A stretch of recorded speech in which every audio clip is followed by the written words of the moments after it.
ഷേബ കിച്ചണിലെ ഇന്നത്തെ വീഡിയോ നമ്മളിപ്പോൾ വായിലിട്ട് അലിഞ്ഞു പോകുന്നൊക്കെ പറയൂലേ, അതുപോലെയുള്ള നല്ലൊരു പോളൻ്റെ റെസിപ്പിയാണ്.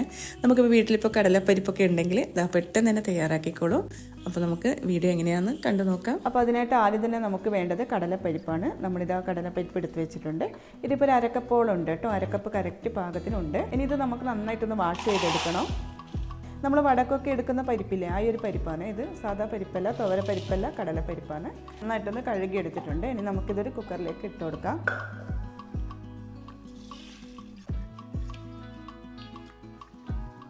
ഇതൊന്ന് വെന്ത് കിട്ടാനുള്ള ആവശ്യത്തിനുള്ള വെള്ളം കൂടി ഒഴിച്ചു കൊടുക്കുക. ഇനി കുറച്ച് ഉപ്പും കൂടി ഇട്ട് കൊടുക്കുക. ഇതിപ്പോൾ ഞാൻ കുതിർത്ത് വെച്ചിട്ടൊന്നുമില്ല, അങ്ങനെ തന്നെ ഡയറക്റ്റ് ഇട്ട് കൊടുക്കുകയാണ് ചെയ്തത്. അപ്പോൾ ഒരു 3-4 വിസിൽ എന്തായാലും അടിക്കേണ്ടി വരും. നിങ്ങളിപ്പോൾ കുതിർത്ത് വെച്ചിട്ടാണ് ചെയ്യുന്നതാണെങ്കിൽ ഒരു വിസിൽ അടിക്കുമ്പോഴത്തേക്കും പെട്ടെന്ന് വെന്ത് കിട്ടും. അപ്പോൾ ഇത് 3-4 വിസിൽ വരുന്നത് വരെ നമുക്കൊന്ന് വെയിറ്റ് ചെയ്യണം. അപ്പോൾ ഇതാ പരിപ്പിത നന്നായിട്ടൊന്ന് വേവിച്ചെടുത്തിട്ടുണ്ട്, നന്നായിട്ട് തണുത്തിട്ടുണ്ട് ഇതിപ്പോൾ. ഇനി അടുത്തതൊക്കെ ഈസിയാണ്. നമ്മളിതാ ഒരു മിക്സിയിൽ ഒരു ജാർ എടുത്തിട്ടുണ്ട്. അതിലേക്ക് നമുക്ക് 5 മുട്ടയാണ് എടുത്തിട്ടുള്ളത്. 5 മുട്ട പൊട്ടിച്ചൊഴിച്ച് കൊടുക്കുന്നുണ്ട്. അതിൻ്റെ കൂടെ തന്നെ നമ്മൾ വേവിച്ച് വെച്ചിട്ടുള്ള കടലപ്പരിപ്പും കൂടി ഇട്ട് കൊടുക്കുന്നുണ്ട്. അപ്പോൾ അതിലേക്ക് തന്നെ ഇതാ പാൽപ്പൊടിയാണ് ഇട്ട് കൊടുക്കുന്നത്. ഇതിപ്പോൾ 5 ടേബിൾ സ്പൂൺ പാൽപ്പൊടി ഉണ്ട്. പിന്നെ നിങ്ങൾ എടുക്കുന്ന മുട്ടയുടെ കണക്കിന് നോക്കിയിട്ട് പാൽപ്പൊടി എടുത്താൽ മതി. ഒരു മുട്ടക്ക് 1 ടേബിൾ സ്പൂൺ പാൽപ്പൊടി എന്ന കണക്കിനാണ് എടുക്കേണ്ടത്.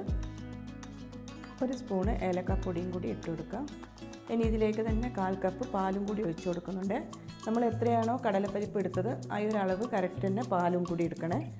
പരിപ്പിൻ്റെ അതേ അളവിൽ തന്നെ പാലെടുക്കണം. ഇനി നമുക്കിത് നന്നായിട്ടൊന്ന് അടിച്ചെടുക്കണം. കൂടെ തന്നെ 5 ടേബിൾ സ്പൂൺ പഞ്ചസാരയും കൂടി ഇട്ട് കൊടുക്കണേ. എന്നോട് മറന്നു പോയതാണ്. അപ്പം പഞ്ചസാരേൻ്റെ അളവും പിന്നെ പാൽപ്പൊടിൻ്റെ അളവും ഒരേ സെയിം ആണ്. ഒരു മുട്ടക്ക് 1 ടേബിൾ സ്പൂൺ എന്നുള്ള കണക്കിനാണ് എടുക്കേണ്ടത്. പഞ്ചസാരയും പാൽപ്പൊടിയും ഒരേ അളവിലാണ് എടുക്കേണ്ടത്. അപ്പോൾ ഇതും കൂടി ഇട്ട് കൊടുക്കണേ അടിക്കുന്ന സമയത്ത് തന്നെ. എന്നിട്ട് നന്നായിട്ടൊന്ന് നല്ല സ്മൂത്തായിട്ട് നമുക്കൊന്ന് അടിച്ചെടുക്കാം. നന്നായിട്ടൊന്ന് അരച്ചെടുത്തിട്ടുണ്ട്. നല്ല സ്മൂത്തായിട്ട് നന്നായിട്ട് തന്നെ അരച്ചെടുക്കണം. ആ ഒരു പരിപ്പൊക്കെ നന്നായിട്ടൊന്ന് അടിഞ്ഞ് കിട്ടണം. അപ്പോൾ നല്ല സ്മൂത്തായിട്ട് അരച്ചെടുത്തിട്ടുണ്ട്. ഇതിന് നമ്മൾ ഈ ഒരു സമയത്ത് തന്നെ നമുക്ക് ഉപ്പും മധുരമൊക്കെ ഒന്ന് നോക്കി കൊടുക്കാം. നമ്മളിപ്പോൾ ഉപ്പൊന്നും ഇട്ട് കൊടുത്തിട്ടില്ല, എക്സ്ട്രാ ഉപ്പൊന്നും ഇട്ട് കൊടുത്തിട്ടില്ല. നമ്മളിപ്പോൾ പരിപ്പ് വേവിക്കുന്ന സമയത്ത് ഉപ്പിട്ടിട്ടല്ലേ വേവിച്ചത്. ആ ഒരു പരിപ്പിൻ്റെ ഈ ഒരു ഉപ്പ് തന്നെ മതി ഇതിന്.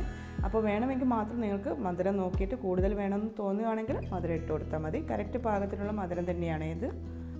അപ്പോൾ ഞാനിതാ ഒരു പാത്രം വെച്ച് കൊടുത്തിട്ടുണ്ട്. നോൺ സ്റ്റിക്കിൻ്റെ ഒരു പാത്രം വെച്ച് കൊടുത്തിട്ടുണ്ട്. ഇതേപോലെയുള്ള ഒരു ചെറിയൊരു പാത്രം വെച്ച് കൊടുക്കുക. ഇതിലേക്ക് ഇതാ കുറച്ച് നെയ്യ് ഒഴിച്ച് കൊടുക്കുന്നുണ്ട്. ഇതിലേക്ക് ഞാൻ കുറച്ച് അണ്ടിപ്പരിപ്പ് ഇട്ട് കൊടുക്കുന്നുണ്ട്, ഒന്നൊന്ന് വറുത്ത് വരാൻ വേണ്ടിയിട്ട്. ഇതൊക്കെ നിങ്ങളുടെ ഇഷ്ടം പോലെ ചെയ്യാം. മുന്തിരി ഇട്ട് കൊടുക്കാം നിങ്ങൾക്ക് വേണമെങ്കിൽ. തന്നെ കുറച്ച് മുന്തിരിയും കൂടി ഇട്ട് കൊടുക്കാം. ഇത് നമുക്ക് മുകളിൽ ഇട്ട് കൊടുക്കാൻ വേണ്ടിയിട്ടാണ്. അപ്പോൾ ഇത് ഇഷ്ടമുണ്ടെങ്കിൽ മാത്രം ഇട്ട് കൊടുത്താൽ മതി. ഇല്ലെങ്കിൽ പ്രശ്നമൊന്നുമില്ല, ഇല്ലെങ്കിൽ പ്രശ്നമൊന്നുമില്ല. ഇനി ഈ ഒരു നെയ്യൊന്ന് നമുക്ക് സൈഡിലോട്ടൊക്കെ ഒന്ന് ആക്കി കൊടുക്കാം. ഇനി നമുക്ക് ആ ബാക്കി വന്ന നെയ്യിലേക്ക് ഇതങ്ങ് ഒഴിച്ചു കൊടുക്കാം. ഫുള്ളായിട്ട് തന്നെ ഒഴിച്ചു കൊടുക്കാം. ഇതിൻ്റെ കൂടെ തന്നെ ഇപ്പത്തുള്ള സ്റ്റൗവിലേക്ക് ഞാനിതാ ഒരു പാനും കൂടി വെച്ച് കൊടുത്തിട്ടുണ്ട്. അപ്പോൾ നമുക്ക് അതൊന്ന് ചൂടായിട്ടുണ്ട്. അതൊന്ന് ചൂടാക്കാൻ വേണ്ടിയിട്ട് വെച്ച് കൊടുത്തിട്ടുണ്ട്. ഇതിൻ്റെ അടിയിൽ വെക്കാൻ വേണ്ടിയിട്ടാണ്.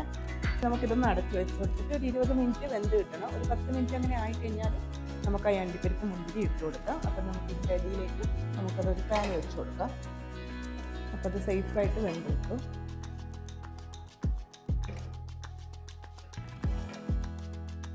ചെറിയ തീയിലാണ് വെച്ച് കൊടുത്തിട്ടുള്ളത്. ഒരു 20 മിനിറ്റ് എന്തായാലും എടുക്കും ഇത് വെന്ത് കിട്ടാൻ. അപ്പോൾ അതുവരെ നമുക്കൊന്ന് വെയിറ്റ് ചെയ്യാം. ഇതിപ്പോൾ ആയിട്ടുണ്ട്. നമുക്കൊന്ന് തീയൊന്ന് ഓഫ് ചെയ്യാം. ഇതിപ്പോൾ അതിനൊന്ന് നോക്കിയതാ ഇതുപോലെ ഒന്ന് കുത്തി കൊടുത്താൽ മതി. അപ്പോൾ ഒട്ടിപ്പിടിക്കുന്നൊന്നും ഇല്ലെങ്കിൽ നമുക്കിതായിട്ടുണ്ട്. അപ്പോൾ ഞാനിത് തീയൊന്ന് ഓഫാക്കിയിട്ടുണ്ട്. തണുത്തതിന് ശേഷം ഒരു പ്ലേറ്റിലോട്ടേക്ക് മാറ്റി കൊടുക്കാം. അപ്പോൾ ഞാനിതാ ഒരു പ്ലേറ്റിലേക്ക് മാറ്റി കൊടുത്തിട്ടുണ്ട്. ഇത് നന്നായിട്ടൊന്ന് തണുത്തതിന് ശേഷം നമുക്കിതൊന്ന് കട്ട് ചെയ്തിട്ടെടുക്കാം. ഇപ്പോൾ നല്ല ചൂടിലാണ് ഉള്ളത്. അപ്പോൾ നിങ്ങൾക്കിത് ഇങ്ങനെ കട്ട് ചെയ്യുമ്പോൾ തന്നെ മനസ്സിലാവും, നല്ല സോഫ്റ്റാണ്.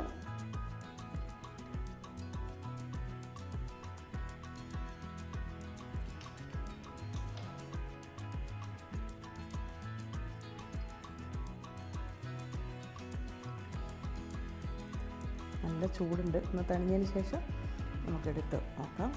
അപ്പോൾ നിങ്ങളും ഇതുപോലെ ഒന്ന് ഉണ്ടാക്കി നോക്കിയിട്ട് നിങ്ങളുടെ അഭിപ്രായങ്ങളൊക്കെ ഒന്ന് പറയണേ. വീഡിയോ ഇഷ്ടപ്പെട്ടിട്ടുണ്ടെങ്കിൽ ഒന്ന് ലൈക്ക് ചെയ്യാനും പിന്നെ സബ്സ്ക്രൈബ് ചെയ്യാനും ഒന്നും മറന്നു പോകണ്ട.